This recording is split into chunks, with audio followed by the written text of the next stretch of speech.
Exams की preparation में previous year question papers play करते हैं बहुत ही ज्यादा इंपॉर्टेंट रोल, क्योंकि यहां से आते हैं आपके एज इट इज क्वेश्चंस या फिर उन सिमिलर टॉपिक से क्वेश्चंस जो आपके पुराने क्वेश्चन में पूछे जा चुके हैं। तो मेक श्योर कि आप इस वीडियो को एंड तक देखें और इस वीडियो को लाइक करें, कमेंट सेक्शन में बताएं कि आपको वीडियो कैसी लगी और चैनल को सब्सक्राइब करें। फ्रेंड्स, आज हम डिस्कस कर रहे हैं फोर्थ सेमेस्टर का इकोनॉमिक्स का paper money, banking and public finance. चलिए शुरू करते हैं। पहला क्वेश्चन है, मौद्रिक नीति के माध्यम से अर्थव्यवस्था में ऋण लागत और उपलब्धता को प्रभावित करने के लिए उपकरण क्या है? इसका सही आंसर है ऑप्शन नंबर ए, खुला बाजार संचालन। क्वेश्चन नंबर 2, भारत में मौद्रिक नीति का संचालन करने का अधिकार किसके पास है? इसका सही आंसर है ऑप्शन नंबर बी, भारतीय रिजर्व बैंक। क्वेश्चन नंबर 3, मौद्रिक नीति का प्राथमिक उद्देश्य क्या है? इसका सही आंसर है ऑप्शन नंबर सी, मूल्य स्थिरता। क्वेश्चन नंबर 4, बैंक दर नीति का महत्व क्या है? इसका सही आंसर है ऑप्शन नंबर बी, यह अर्थव्यवस्था में ऋण लागत और उपलब्धता को प्रभावित करना है। क्वेश्चन नंबर 5, सार्वजनिक वित्त का प्राथमिक संबंध किससे है? इसका सही आंसर है ऑप्शन नंबर बी, सरकारी वित्तीय प्रबंधन। क्वेश्चन नंबर 6, निम्नलिखित में से कौन सा सार्वजनिक वित्त का सबसे अच्छा वर्णन करता है?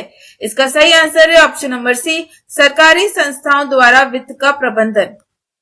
क्वेश्चन नंबर 7, निजी और सार्वजनिक वित्त के बीच मुख्य अंतर क्या है? इसका सही आंसर है ऑप्शन नंबर ए, खर्चे का उद्देश्य। क्वेश्चन नंबर 8, सार्वजनिक वस्तुओं की विशेषता होती है।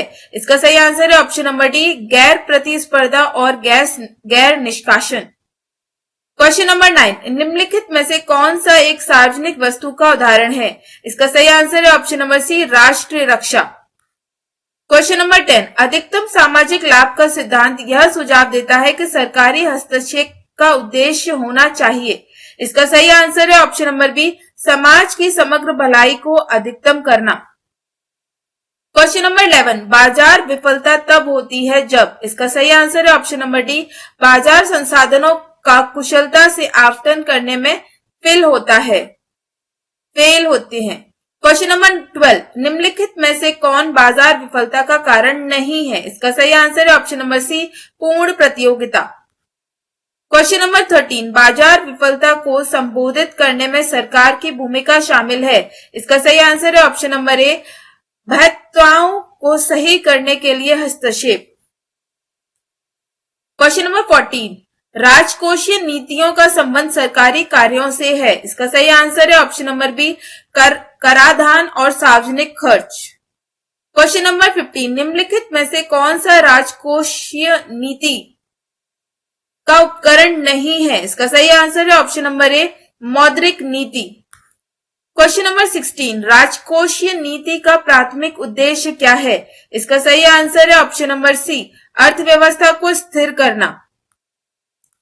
क्वेश्चन नंबर 17, एक प्रगतिशील कर प्रणाली है। इसका सही आंसर है ऑप्शन नंबर डी, आय बढ़ाने पर कर दरें बढ़ती हैं। क्वेश्चन नंबर 18, सरकार के कर्ज के बारे में निम्नलिखित में से कौन सा कथन सही नहीं है? इसका सही आंसर है ऑप्शन नंबर बी, सरकार का कर्ज सार्वजनिक निवेश के लिए उपयोग किया जा सकता है। यह कथन गलत है।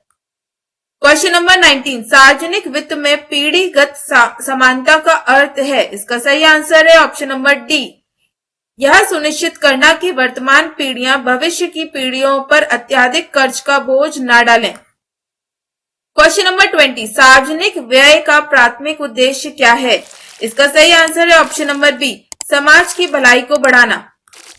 क्वेश्चन नंबर 21, सार्वजनिक व्यय का कौन सा सिद्धांत यह सुझाव देता है कि सरकारी खर्च को आवश्यक वस्त्र और सेवाओं को प्राथमिकता देना चाहिए? इसका सही आंसर है ऑप्शन नंबर ए, पर्याप्तता का सिद्धांत। क्वेश्चन नंबर 22, सार्वजनिक व्यय के सिद्धांतों में निम्नलिखित में से कौन सा शामिल नहीं है? इसका सही आंसर है ऑप्शन नंबर सी, लचीलापन का सिद्धांत। क्वेश्चन नंबर 23, सार्वजनिक व्यय का कौन सा सिद्धांत अनावश्यक खर्च को कम करने पर जोर देता है? इसका सही आंसर है ऑप्शन नंबर बी, अर्थव्यवस्था का सिद्धांत। क्वेश्चन नंबर 24, सार्वजनिक व्यय का भीड़ भाड़ प्रभाव तब होता है जब, इसका सही आंसर है ऑप्शन नंबर बी, सरकारी उधारी से ब्याज दरें बढ़ती हैं जिससे निजी निवेश कम हो जाता है। क्वेश्चन नंबर 25, सार्वजनिक व्यय के रुझानों पर कौन से कारक प्रभाव डालते हैं? इसका सही आंसर है ऑप्शन नंबर डी, उपरोक्त सभी। क्वेश्चन नंबर 26, निम्नलिखित में से कौन भारत में सार्वजनिक व्यय की वृद्धि का कारण नहीं है? इसका सही आंसर है ऑप्शन नंबर डी, रक्षा व्यय। क्वेश्चन नंबर 27, राजकोषीय धारा तब होती है जब, इसका सही आंसर है ऑप्शन नंबर बी, सरकारी व्यय सरकारी राजस्व से अधिक होता है। क्वेश्चन नंबर 28, निम्नलिखित में से कौन सरकार द्वारा पूंजीगत व्यय का उदाहरण है? इसका सही आंसर है ऑप्शन नंबर बी, बुनियादी ढांचे परियोजनाओं में निवेश। क्वेश्चन नंबर 29, सार्वजनिक व्यय से सार्वभौमिकता का सिद्धांत यह सुझाव देता है कि, इसका सही आंसर है ऑप्शन नंबर ए, सरकारी खर्च से सभी नागरिकों को समान रूप से लाभ होना चाहिए। क्वेश्चन नंबर 30, सार्वजनिक व्यय के बारे में निम्नलिखित में से कौन सा कथन सत्य है? इसका सही आंसर है ऑप्शन नंबर सी, सार्वजनिक व्यय सकारात्मक और नकारात्मक बाध्यताओं दोनों का कारण बन सकता है। क्वेश्चन नंबर 31, कराधान में भुगतान करने की क्षमता का सिद्धांत यह सुझाव देता है कि, इसका सही आंसर है ऑप्शन नंबर ए, करों को किसी व्यक्ति की आय अर्जित करने की क्षमता के आधार पर लगाया जाना चाहिए। क्वेश्चन नंबर 32, शिक्षा और स्वास्थ्य देखभाल पर सार्वजनिक व्यय को अक्सर माना जाता है। इसका सही आंसर है ऑप्शन नंबर बी, मानव पूंजी में निवेश। क्वेश्चन नंबर 33, निम्नलिखित में से कौन सा सार्वजनिक व्यय का प्रकार नहीं है? इसका सही आंसर है ऑप्शन नंबर सी, निजी निवेश। क्वेश्चन नंबर 34, निम्न में से कौन सा सार्वजनिक आय का स्रोत नहीं है? इसका सही आंसर है ऑप्शन नंबर सी, मौद्रिक नीति। क्वेश्चन नंबर 35, करारोपण को सर्वोत्तम तरह से परिभाषित किया है। इसका सही आंसर है ऑप्शन नंबर सी, सरकार को क्षतिपूर्ति दे। क्वेश्चन नंबर 36, इसके अलावा करारोपण के सिद्धांत में सम्मिलित नहीं है। इसका सही आंसर है ऑप्शन नंबर सी, उत्पादकता का सिद्धांत। क्वेश्चन नंबर 37, करारोपण में समानता का सिद्धांत प्रभावी है। इसका सही आंसर है ऑप्शन नंबर बी, कर वितरण में न्याय एवं पारदर्शिता। क्वेश्चन नंबर 38, करारोपण को वर्गीकृत किया जाता है। इसका सही आंसर है ऑप्शन नंबर डी, उपर्युक्त सभी। क्वेश्चन नंबर 39, कर वितरण की ऐसी कौन सी प्रणाली है जो व्यक्तियों को शासकीय आगाम में सहयोग करने के लिए प्रेरित करती है, जिसका आधार सार्वजनिक वस्तुएं और सेवाएं? इसका सही आंसर है ऑप्शन नंबर बी, लाभपूर्ण दृष्टिकोण। क्वेश्चन नंबर 40, कर देय क्षमता इस स्तर पर आधारित है कि व्यक्तियों को शासकीय आगाम से सहयोग का आधार होना चाहिए। इसका सही आंसर है ऑप्शन नंबर ए, उनकी धन और आय। क्वेश्चन नंबर 41, भारत सरकार की बजट संरचना में आमतौर पर शामिल है। इसका सही आंसर है ऑप्शन नंबर बी, राजस्व और पूंजी व्यय दोनों। क्वेश्चन नंबर 42, भारत में प्रमुख कर सुधारों का उद्देश्य है। इसका सही आंसर है ऑप्शन नंबर बी, कर प्रणाली को सरल बनाना और कर आधार को चौड़ा करना। क्वेश्चन नंबर 43, भारत में वित्त आयोग जिम्मेदार है। इसका सही आंसर है ऑप्शन नंबर बी, संघ और राज्यों के बीच केंद्रीय करों के वितरण में की सिफारिश करना। क्वेश्चन नंबर 44, भारत में संघीय राजकोषीय असंतुलन का अर्थ है। इसका सही आंसर है ऑप्शन नंबर बी, संघ और राज्यों के बीच कर राजस्व का असमान वितरण। क्वेश्चन नंबर 45, भारत में स्थानीय निकायों की वित्त मुख्य रूप से किससे आती है? इसका सही आंसर है ऑप्शन नंबर बी, राज्य सरकार के अंतरण। क्वेश्चन नंबर 46, विकासशील देशों में राजकोषीय नीति के उद्देश्यों में शामिल है। इसका सही आंसर है ऑप्शन नंबर डी, उपरोक्त सभी। क्वेश्चन नंबर 47, निम्नलिखित में से कौन सा राजकोषीय नीति उपकरणों का घटक नहीं है? इसका सही आंसर है ऑप्शन नंबर ए, सार्वजनिक निजी साझेदारी। क्वेश्चन नंबर 48, राजकोषीय संघवाद का उद्देश्य क्या है? इसका सही आंसर है ऑप्शन नंबर बी, वित्तीय संसाधनों का न्यायसंगत वितरण सुनिश्चित करना। क्वेश्चन नंबर 49, राजकोषीय नीति का मुख्य घटक क्या है? इसका सही आंसर है ऑप्शन नंबर बी, सरकारी खर्च और कराधान। क्वेश्चन नंबर 50, राजकोषीय नीति के उपकरणों में शामिल है। इसका सही आंसर है ऑप्शन नंबर बी, सरकारी सब्सिडी और अनुदान। क्वेश्चन नंबर 51, निम्नलिखित में से कौन सा विकल्प धन को सबसे अच्छा परिभाषित करता है? इसका सही आंसर है ऑप्शन नंबर सी, विनिमय का माध्यम, खाते की इकाई और मूल्य का संग्रहण। क्वेश्चन नंबर 52, ग्रेशम का नियम क्या कहलाता है? इसका सही आंसर है ऑप्शन नंबर बी, खराब पैसा अच्छे पैसे को बाहर निकालता है। क्वेश्चन नंबर 53, कौन सी आर्थिक प्रणाली संसाधन आवंटन के लिए भारी रूप से पैसे की भूमिका पर निर्भर करती है? इसका सही आंसर है ऑप्शन नंबर ए, पूंजीवादी। क्वेश्चन नंबर 54, पूंजीवादी अर्थव्यवस्था में पैसे का प्राथमिक कार्य क्या है? इसका सही आंसर है ऑप्शन नंबर बी, विनिमय को सुविधाजनक बनाना।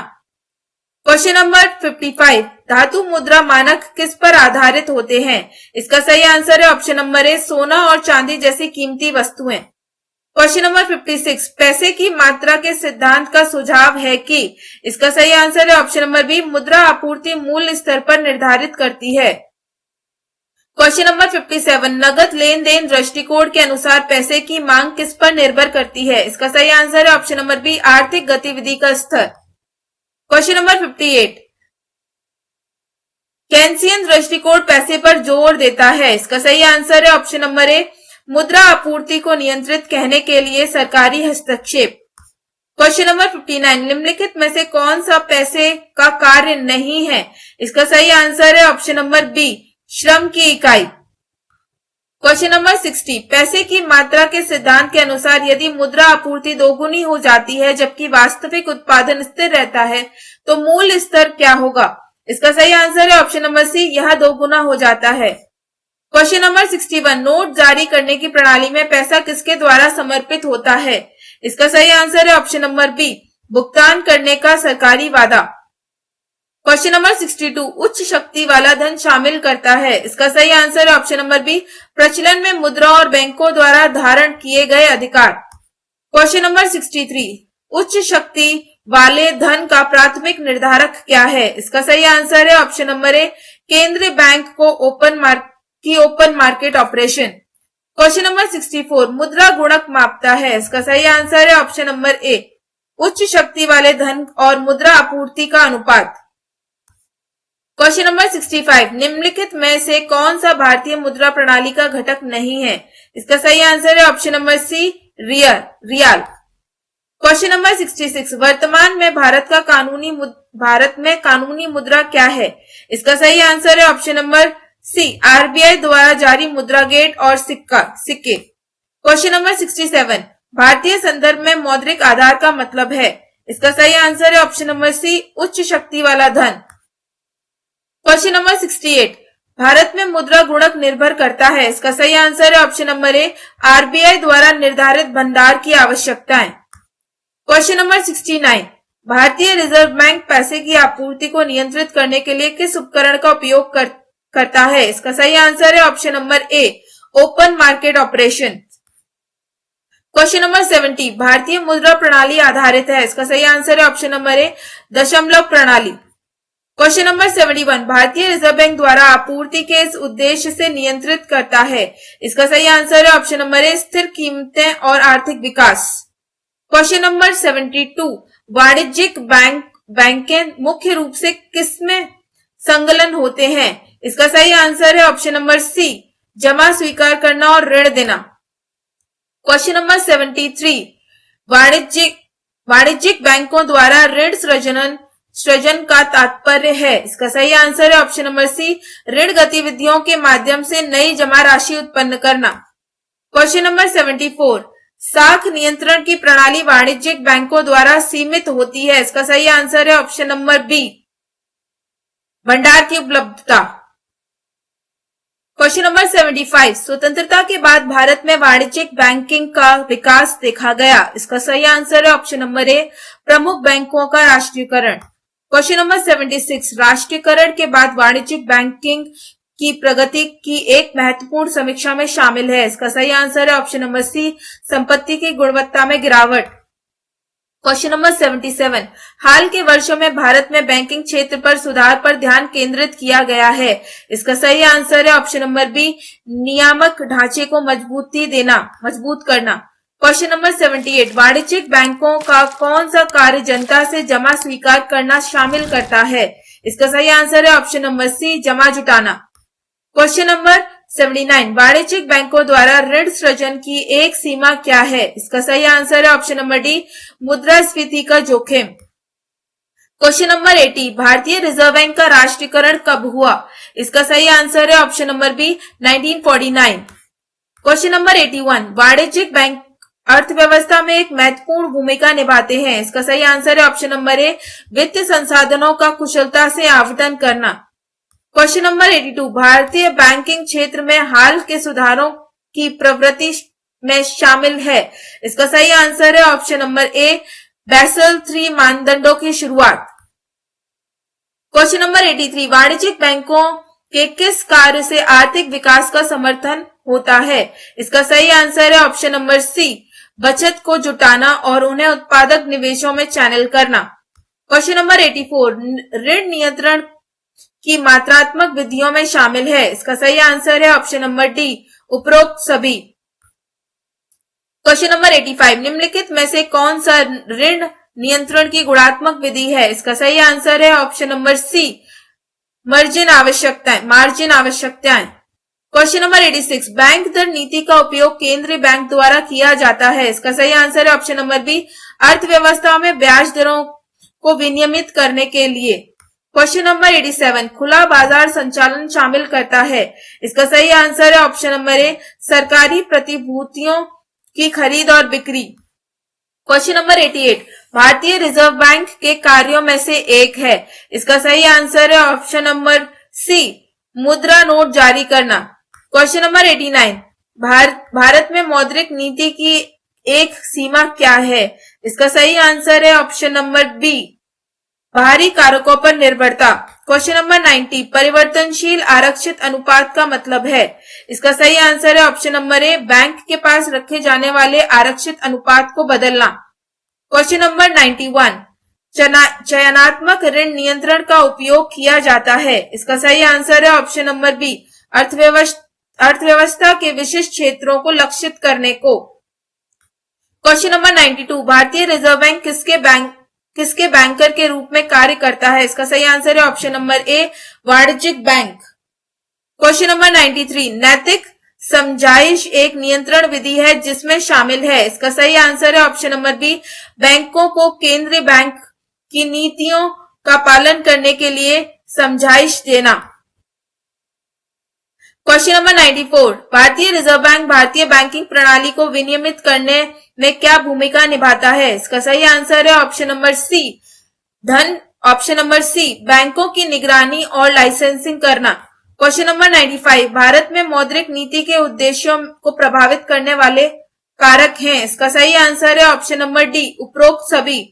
क्वेश्चन नंबर 96, भारतीय रिजर्व बैंक निम्नलिखित में से कौन सी भूमिका निभाता है? इसका सही आंसर है ऑप्शन नंबर सी, वित्तीय प्रणाली को विनियमित करना। क्वेश्चन नंबर 97, निम्नलिखित में से कौन सा ऋण नियंत्रण की गुणात्मक विधि है? इसका सही आंसर है ऑप्शन नंबर बी, नैतिक समझाना। क्वेश्चन नंबर 98, भारत में मौद्रिक नीति का एक उद्देश्य है। इसका सही आंसर है ऑप्शन नंबर बी, मुद्रास्फीति को नियंत्रित करना। क्वेश्चन नंबर 99, मौद्रिक नीति की एक सीमा क्या है? इसका सही आंसर है ऑप्शन नंबर डी, ब्याज दरों पर सीमित प्रभाव। क्वेश्चन नंबर 100, कौन सी ऋण नियंत्रण विधि बैंकों को विशिष्ट क्षेत्रों को उधार देने का निर्देश देती है? इसका सही आंसर है ऑप्शन नंबर डी, चयनात्मक ऋण नियंत्रण। तो ये था आपका कॉमर्स का paper money, banking and public finance. I hope ये वीडियो आपके लिए यूजफुल था, आपको पसंद आया। कमेंट सेक्शन में जरूर बताइए आपको कैसा लगा। मेक श्योर कि आप वीडियो को लाइक करें, अपने दोस्तों के साथ शेयर करें और चैनल को सब्सक्राइब जरूर